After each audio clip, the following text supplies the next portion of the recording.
My Ride Rules is back with an all-new episode. The owners of the coolest customs compete to see who's got the hottest ride. It's Tuesday night, 10 Eastern, right here on Speed. Mechanics are going to have their hands full tonight in these bikes. Oh yeah, ready to go racing. Well, this is Pellegrini. He just missed qualifying by one spot. So you see his mechanic helper here off to the left. He was getting all of his gear washed off. So going to be back at it for the LCQ. We got our first twit pick in. It comes from a guy who's going to be racing here next week. Josh Herron getting ready for all the road racing activity. 2:30 p.m. Eastern time in the afternoon next Saturday.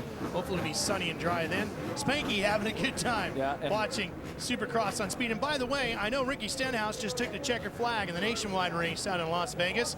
Those of you looking for more racing here tonight, we've got a great muddy one for you tonight here in Daytona. Welcome to the World Center of Racing. Glad to have you with us. KD22. Who do you think is going to have the advantage for the 450s tonight? Yeah, K-Dub sure is fast in the mud. Yeah, I would say that he definitely is a favorite here, and it's what it does to his attitude, and also combined with his skill for riding in the mud. He really has a knack for it. That's right. You know, in the rain, in sports car racing, they call a guy a rainmeister. You know, a guy who really loves running in the rain. It takes a mental approach. You got to have a different outlook on it. I mean, it's the same thing. We call it a mud dauber here, don't we? Man, look at this. Look at, the man is now that's going the extra mile. Justin Barcia. And Justin Barcia here, reigning champion, is your fastest qualifier. Look at him. He is lined up all the way to the inside. Got his Oakley roll-offs on there. Ken Roxon right next to him on the 70. Wharton is in there. Wow. Look at the ruts on the straightaway area, the start gate area for the first heat. The cross line's not good. No. Barcia gets a good jump. Roxon gets a horrible start. He's going to come out third. I seen Roxon lay it down there. No, that wasn't him. I'm sorry. Running in third. That's Bogle that went around the outside. The 68 involved in that as well. Sewell. And you're looking at Vincent on the 55. He is stuck. Yeah. And there was somebody else that was down before the first turn. Meanwhile, Barcia just plowing on through the conditions here. Whoa, look at that. You can see him, like we're talking about, keeping that front end up. Look how clean he is compared to the guys behind him. And one advantage that they have here is now it has basically, it's just sprinkling right now, not that full-on downpour that we had just a few minutes ago. So lap times might be a little quicker, should be a little easier on the goggles, but the track, the damage is already done. And it's only going to get worse. You talked, Ricky, a little bit about the technique and keeping the front end up. What else are you doing on that bike as a rider when it comes to seating position and that sort of thing? Yeah, you just want to keep the front end as light as possible, you know, keeping a very neutral balance on the bike, I believe. And one big thing I think we can all talk about is you really have to preserve your clutch. It's very easy to get your clutch very hot, you know, because you're trying to keep the RPM up and keep going through the, going through the mud, and before you notice it, all you're heating your clutch up, and can't go too far when the clutch is burned out. Yeah, this shot right here. This is such a great shot we have. Yeah, as we were able to follow along with our monster cam there. That is probably the coolest camera shot we have in all of Supercross series, right there. Yeah, it really is. It's really killer. Justin Barcia on the Geico Honda out front and leading here tonight. Jeff, you think he can sweep the entire East Championship like a certain somebody in the booth here did a few years ago? Yeah, I mean, I feel that he can. He's doing everything that he needs to do. And the first thing is that his qualifying times have been great, but his starts have been exceptional. And I believe that's Ken Roxon. No, Wharton. It's Rockstar. Oh, no, Wharton just went by us, didn't he? That is his teammate. Is that Hewitt? I think that might be Hewitt. Well, Hewitt is listed in 20th right now. Yeah, it is Hunter Hewitt. Oh, you see he's got his clutch in there. Is he trying to crank the thing in gear? That rear wheel spinning. Yeah, look at that. And I believe he went a lap down because he's registered in 20th right now. Jeff, one thing we've talked about over the Look at years that. when it comes to these big mud races like this too, when you have a problem like that and you go down, it really compounds the problem because now your hands, your grips, everything else is muddy, makes it even tougher. Yeah, and basically for Hewitt, he needs to, my advice would be just to pull off, and I believe that that's what he's going to do, just pull off and get ready for the LCQ. I mean, he's going to have last gate pick, so he's got his work cut out for him if he's going to make the main event. You know, you see these other riders on the track, and you can't help but kind of chuckle a little bit, but look how clean Barcia looks right now. I mean, it just, other than his bike, and you're watching the, you know, the water splashing all over the place, you wouldn't think that he's been in a mud race. Yeah, but I still think that, I mean, I would rather have mud guards on my handlebars because of the water. And there's, well, here comes the rain again. It's starting to. Look at that. Leaving the front end really light. Look at that. That's how you do it. Yeah, that but he is was how trying you to do jump over the water, especially in that last section there. All right, let's watch Wharton through this section. You're going to see him. See how he's keeping his front end up. See how the front wheel hardly ever goes through the water. That's what you want to do. And through the night, you'll see that won't be happening. Here's Nicoletti, Yeah, you can see. and then Bogle behind him. Bogle kind of plowing through the water right there. See a lot of steam coming off the bike right there. She's steaming.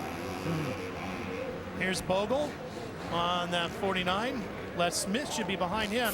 What can you tell us about Justin Bogle tonight, Aaron?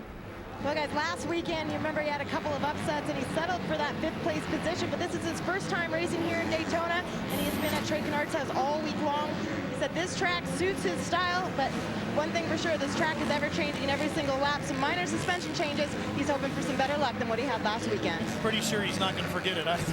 Yeah, no. You know, Jeff, you were talking earlier about hand guards. I never really was a big fan of hand guards in the mud. I just felt like it made my handlebars feel wider, you know, and I just felt like I don't know, just it kind of messed me up. Never felt like the bike turned as good with them on as well. Les Smith is running right here. He is, actually, that's Roxon. Yeah. Les Smith was in that group. He was supposed to be running in 5th. Les Roxon Smith has 5th now. Smith has dropped to 7th, I'm going to guess here, because that looks like Bowers in front of him. Smith having one of his best rides, heat race rides of the season. There in the Yeah, Bowers is one spot in front of Smith now as they cross over the line. That's right. Paulatelli, Yeah. and then Starling holds the final transfer spot again. Top 9 will transfer. Yeah, and Les Smith is on a new team this year. This is this team that's backed by Olean's suspension.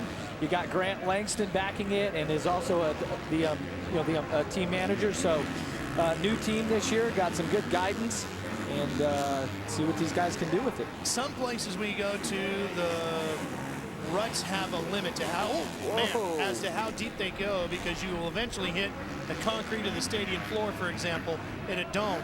Here tonight, you'll hit water before you hit anything, because this thing can go all the way to the ocean floor. I'm going to tell you right now, these ruts you guys see, okay, they're just going to keep digging deeper and deeper and Watch deeper. the one right.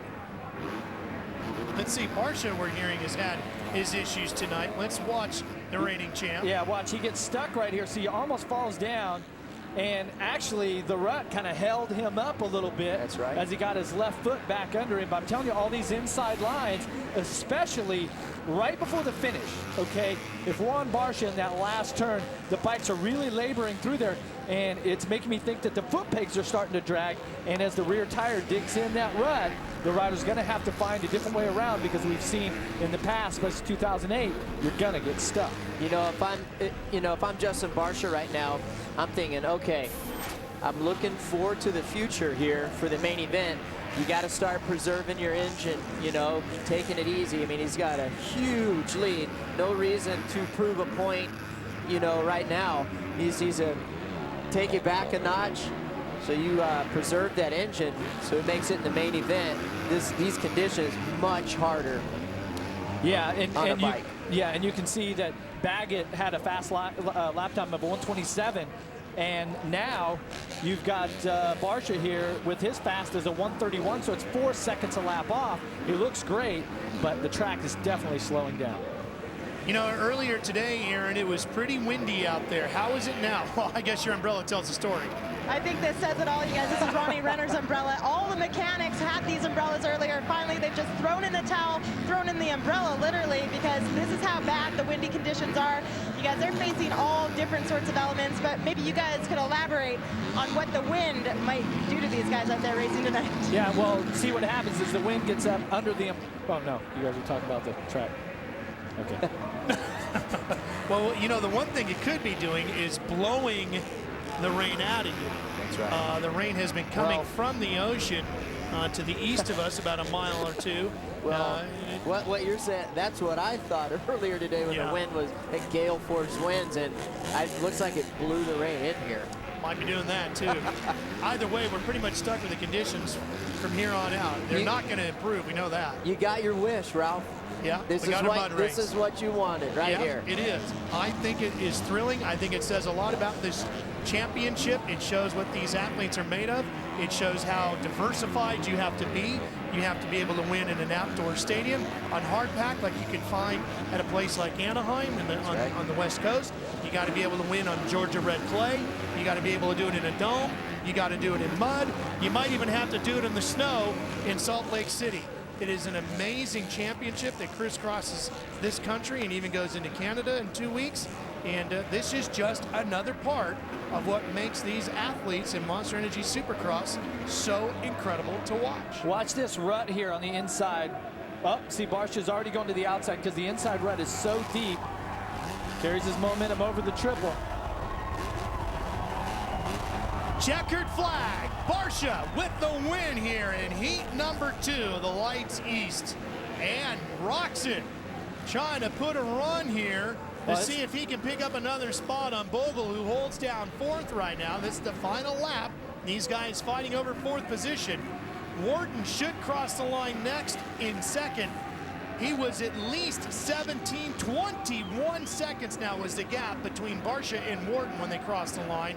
Roxon still trying to get inside. He did. Now he's going after Nicoletti. Let's see if he can get around him. To the checkers we go. It will be Nicoletti just beating Roxon, and then here comes Bogle. How about Nicoletti, that 1110 mods bike once again? Again, yeah, they're he's doing something great. right. They sure are, and that'd be Barsha right there. I would think. Heading to the podium to do his interview with us. That's right. Folks, you're going to have to be a little bit patient with us picking out all the riders tonight. It's going to be a bit of a challenge at times. Here's a look at the start of this one. And Jeff, it all began here. I mean, Barsha on the inside. Look at that Honda hookup. The Geico Hondas, he rocketed out of that left-hander. Yeah, and some other guys weren't so fortunate here. But Barsha gets out front, makes a little bobble in that same turn right there, but pretty much keeps it on 2 wheels and has a nice, clean race. And once again, you know, just the confidence is there. He's just doing everything right each step of the way. So Shane Sewell gets the last transfer spot out of Les Smith, just sneaking in at 8th. Bowers is going. Look at Starling in there. See Roxon. I was expecting a little more out of Roxon. Looked really good in practice. This is kind of you know, European, you know, conditions. So Austin Politelli's going to wear out a few more tear-offs. He's got to go through the LCQ. Justin, 21.2 seconds the gap between you and Blake Wharton to the checkered flag. The guys are talking up here a lot about trying to save your equipment as well as you worked your way through this heat race. How much did you back off yet still put in a dominating performance? Yeah, I backed off probably 5 seconds a lap that whole race, like through each lap, because it's so brutal on the bike. I was just trying to not use my clutch as much as I could, and my brakes just kind of rolling around. So the track is gnarly. It's going to be tough all night. Hopefully this rain holds off a little bit, but it's brutal. Hey, Justin, you opted for that first gate all the way to the left for your heat race. Not sure whose heat race, yours or Bag, is going to be faster. Is that first gate the key to winning? Yeah, you know, I mean, it's not key to winning. I think you'd hole shot pretty much anywhere here tonight, but it's definitely going to be good. I like that inside gate. You just get that clean inside and hopefully get out front fast and check it out. Go get inside for a little bit, would you? Take a break and we'll see you in the main. Thanks. How about the fans for Monster Energy Supercross. Boy, are they a hardy bunch. It is nasty out here at the World Center of Racing, and these folks are sticking around. Chad Reed's going to be joining us in a minute when we come back. The Supercross riders are headed to the gate for heat race action. 18 precious spots in tonight's main event are on the line in 2 heat races. Villapoto, Stewart, Dungey, and Brayton are ready to twist the throttle and get the battle at the beach underway. I'm Justin Brayton. You're watching the Daytona Supercross by Honda live on Speed.